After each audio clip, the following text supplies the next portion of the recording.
All right. I wanted to do something a little different for these 12 days of Christmas, okay? Over the last several years, I've been doing a 12 days of Christmas of connecting scripture to some land ownership lessons. Well, for this year, for 2024 and moving forward, I thought it'd be neat to just do a quick little recap in a video format. So these videos are going to be short and sweet, to the point, taking very specific verses and connecting them to different land ownership lessons. All right. So if you enjoy and want something, how can I get more connected to my land stewardship responsibilities while feeling the embracement of the Christmas story? I guarantee you these next 12 days are going to be right up your alley and you're really going to be able to connect with them. Okay. So today is going to be day 1. Let's get started. And to start with, we're going to be reading from Luke chapter 2, verses 1 and 3. Okay?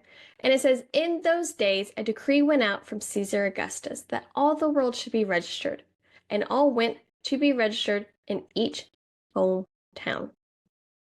So what can we learn from this beginning? Okay, first things first, there was some type of, law that's like, hey, you need to go get registered. And they were like, hey, we need to do this to abide by the law. When it comes to our property, we have something very similar. We may not necessarily do it every single year, but there is a reminder about it every single year. And it's to register in our names and those property taxes, okay?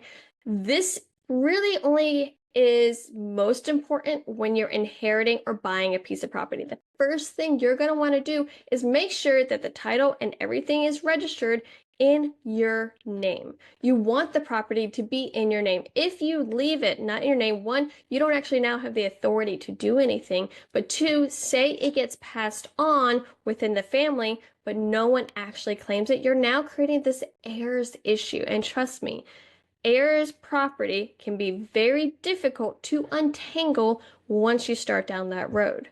And so it is critically important for you to actually register the property in your name, okay?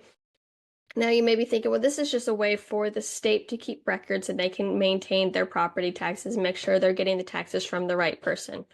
Yes, absolutely. That's what the state cares about. That's what the county cares about. They want to know who owns it so they know who to send the tax bill to.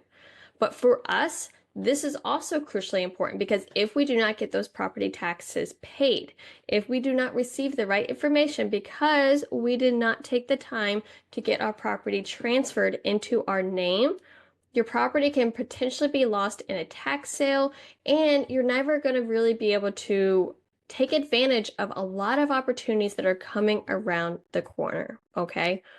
And so I cannot emphasize enough the importance of a clean title and making sure the property deed, the property, everything is in your name. Now, if you want to make sure you kind of keep some type of family unit, or maybe there's a few of y'all and there's a few extra complexities to it, it's not just one individual passing it on to another individual.